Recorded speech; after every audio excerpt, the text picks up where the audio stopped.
Hello, it's me again. I want to start by saying that I'm hopelessly lost and befuddled by my current experience of life. But that can be a good thing, I guess. I don't really know. I've been here before. I'm probably going to be here again. Kind of feel severed from my will to live by the kind of ceaseless stress of life, especially financial situations. And the state of the world, which is kind of backing me and my family into a corner with the rapid change in taxes, wars, all this tax on food, council tax, blah, blah, blah. The big push to cull the human race. But I won't get into that. This is about me and my personal situation. DWP, which is the British government for benefits and finances, I guess. They're suggesting to me that I owe them £27,000 in overpayments due to my wife working a certain number of hours per week and earning a little bit too much over the limit they set, which is only £20 a week. Anything else over £20 a week is deducted from the employment and support allowance I get every fortnight. And she's earning a little bit too much.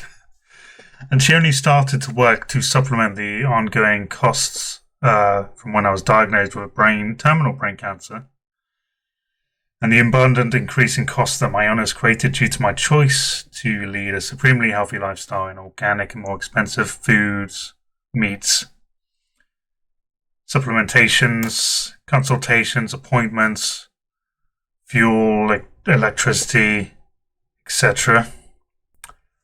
I did not know at the time, when I first started benefits, that you were supposed to notify them of any changes to your financial situation, because I was going through a life-altering situation and fighting for my life daily, dealing with my fear of death and my courage to live in the unending battle of the past 9 years.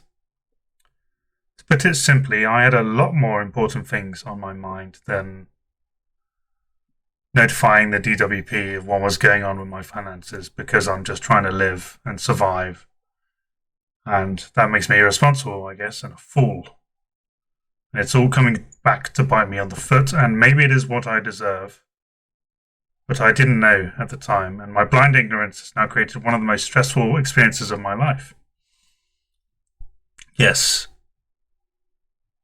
even greater than having terminal cancer that I outlived to an extreme, and using only dietary and lifestyle changes. Because as you know, and I've mentioned many times, it was inoperable. And I got myself to a point in 2017 when they said we can operate. It might be safe now. We've got more experience. We know what we're doing. We can do it safely. Because your tumor changed shape, more accessible. And I'm blessed that that was possible. I feel like I'm just surviving so that I can be drained of my will to live by a world government that does not care about the individual, that only cares about the conglomerates and the corporations which are funding the governments. And it's so backward, and the whole system is so corrupt that we're all suffering for it. You know, so I'm a product of the medical system that does not care about the health of anyone, particularly. They care about producing more pharmaceuticals, rehashing old drugs, making them more, perfecting something that isn't perfect, that cannot be perfected because it's not curing people's problems. So cancer as a whole, the cancer care as a whole, I've been pretty much what's the word? Abandoned by the the oncologist kind of route, by my oncologist, by my GPs, even by my surgeons. They don't question why I'm still alive. They don't go, maybe there's something to this guy and how he's doing and why he's surviving. Maybe there's a reason for his existence, continued existence. But no, they don't give a shit. And it's unfair. Not just to me, to everybody. That they will not question whether what they're doing is ethical or not. And ethics is more about the heart, isn't it? It's about how we feel about something we do. It's like bullying. We all know it's wrong. We all know it hurts someone else. And unfortunately, the people with the money, the people with the power, control the education that doctors, oncologists, surgeons have at their disposal. They're all withheld behind these legalities, these laws, this kind of commercial business that they thrive in. Okay, so they won't get paid if they say the wrong thing. They'll get fired. They'll be liable. Yet, I would have thought that everyone who gets into medicine is doing so for a reason, to heal people, to help people. So they're not to blame, our GPs, our oncologists, our surgeons. They're intelligent, but they're only using that intelligence to a certain level, to a certain degree. And they're not allowed to question the rules and the laws of science that they're taught. It's just disappointing for someone like me, who's suffering. I don't like to use the word suffering for myself because I've managed to outlive my suffering. I've had grand mal seizures by the bucket load. I can't even count. Over 100, maybe 200 grand mal seizures where I've lost consciousness and I could have died. And I've survived that. Those were horrible, horrible situations to be in. And I'll tell you about the most horrible situation I had. Well, there was two. So one was when we were celebrating my wife's birthday at a cafe, and I went to stand up and do something. I'd had a coffee recently, and it stimulated my brain, and I'm very sensitive as an individual to my gut-brain connection. And I ended up just falling straight down and having a grand mal seizure, and there was lots of people there. I was kind of going through this grand mal seizure, so I was aware, having this kind of panicky, kind of can't breathe, can breathe, going, arm stuck behind my head, pulling up, fitting like this, legs taut, unable to breathe, unable to lose consciousness, just continuing to fit and fidget. My wife is there. She's saying, "It's okay, Pablo, I'm here. You're safe. You're safe, Pablo." I bless her for that. I'm so appreciative that she cares so much to give me that reassurance when I'm going through something that I can't stop, that I can't control. And finally I lose consciousness. And I kind of wake up with a paramedic standing over me, checking my vitals, making sure I'm okay. The second most traumatic moment was I was upstairs on the bed with I think she was 3 years old, my daughter. Just learned to talk and walk and respond.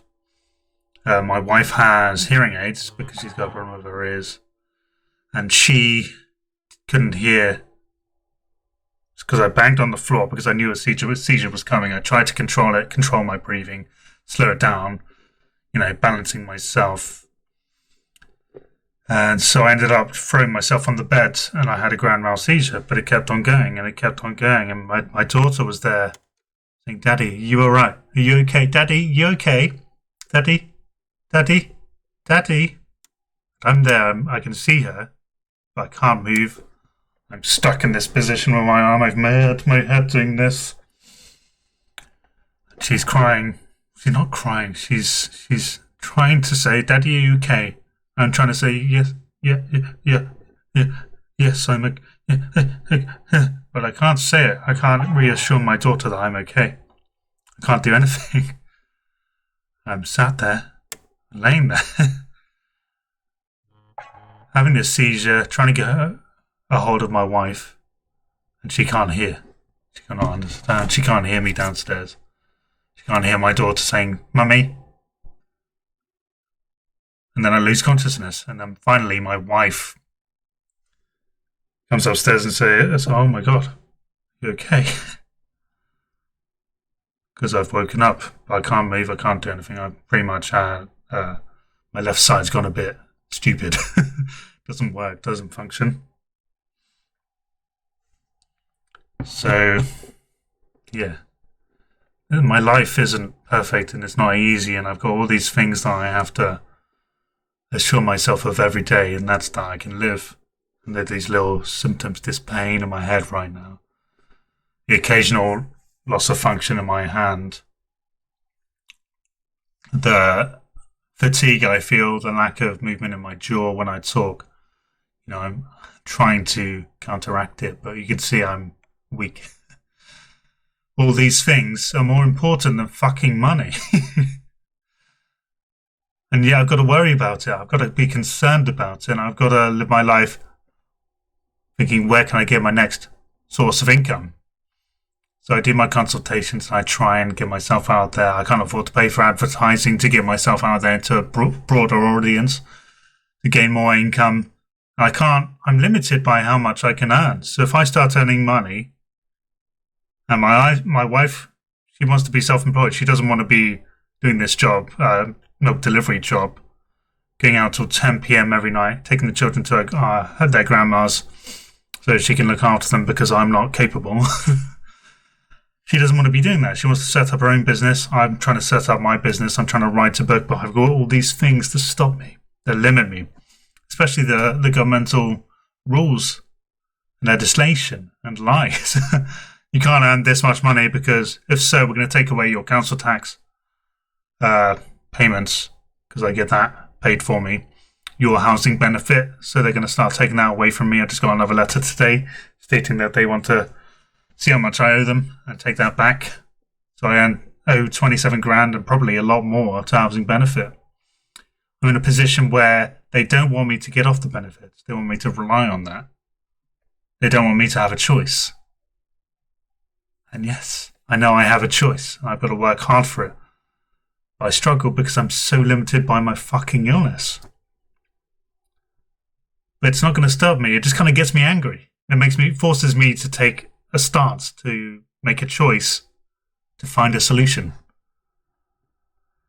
So I'm just putting this out there to let you know that I am struggling really, really so much right now. And I've not been able to cry, honestly, for 8 years. I kind of perfected the courage that I needed to not suppress, but I find that I can't cry unless it's really, really heartbreaking. So when I came out of my second operation, and when I was with Rebecca, I was just so grateful to be alive and with her, even though my arm didn't work, even though I had all these, they nicked a nerve ending. I was glad to be alive. And I was so grateful that my wife was with me, and I was going home to see my family on Christmas Day. Because that's when I got out of surgery, of the hospital of intensive care. I'm still here. And I'm still alive. I'm not going anywhere. I'm not going to lose this battle. And even if I do lose it, I've shared my story. I've encouraged so many people to find their courage, their will to live, because it's all about finding that will. It's mind over matter. I mean, otherwise, I wouldn't be here. I'm going to struggle and I'm going to do all I can to dispute this £27,000, maybe more, maybe 30 grand that they want me to pay. I'm going to get them to prove that I actually owe that money and why, tell me reasons why I owe that money, and I'm going to dispute it even if they try to force me. And I'm going to try and get it written off. But it's going to take time. It's going to be stressful on myself, my wife, and my family because we're still struggling to make ends meet. Like right now, I got a donation recently on PayPal, and I've used that to get the last bit of electricity that we can afford to get, and a bit of fuel so she can get to work. And now we've run out of money till next Tuesday. We've got to survive. We've got one piece of lamb shoulder and got lots of carbohydrates that my children are eating, which I abhor and I hate doing. But because it's cheap, because it's cheerful, and because it sustains them for a short period of time, we feed it to them. I'd rather feed them, purely meat, well, not purely meat, but healthy foods, whole foods, rather than refined carbs. I'm stuck in a place where I can't do that. I don't have no money to do it. So I've got to buy the cheap foods. I've got to eat the cheap cuts of meat. And I've got to fast. But that's not a problem. Fasting's great. So I'm going to put it out there again and beg, once again, the general public who don't know me, who have nothing attached to me, there's no relationship there. I'm going to ask you again, if you care enough about my continued existence and what I'm sharing and who I am, and to encourage me to stay alive, because I'm losing that will. I'm losing the fight against my psyche, as saying there's no point to life if you're just going to suffer because of money. Because I'm not truly suffering. Right now, yeah, I've got pain in my head, but I've become so kind of aware of it. I don't feel it as much. You know, I've become able to kind of suppress it and ignore it because it's not part of me as much as it feels. I can do things like breathing and stuff to control it. Eat good food. Practice meditation. Yeah. I don't know. I really don't know what to do or how to continue. Alright, I guess I'll sign off there. And yeah, so I'll put my Patreon, my PayPal, I'll put my bank details as well as my global kind of puck thing, which is the same as my bank, but it gives you a code that you can do if you're international. And I hope that people can help because I'm losing my fucking mind here and I don't know what to do. And it's going to be a long battle against the government to try and ensure they either write this debt off or charge me as little as possible so that I don't end up losing my home, losing all the benefits that I'm afforded. You know, we got a car on governmental benefits because it's part of the disability allowance. There's a mobility one because I'm not fully functional. I can't go miles of walking. I can't even go out really much by myself without possibly incurring a seizure. So yeah, I've got all these benefits right now, which I'm very grateful for, and I'm glad that it's in place. It's also limiting me. So yeah, if you're willing, if you're not, doesn't matter. You know, I know we're all going through the same sort of shit. This fucking world is trying to eat us up. But I think it's when we speak out and we connect with each other, that's when we find the strength to go on. So I love you all, even though I don't know you. And I don't care that it offends you if I love you. But thank you for listening. And yeah, I'll speak to you soon.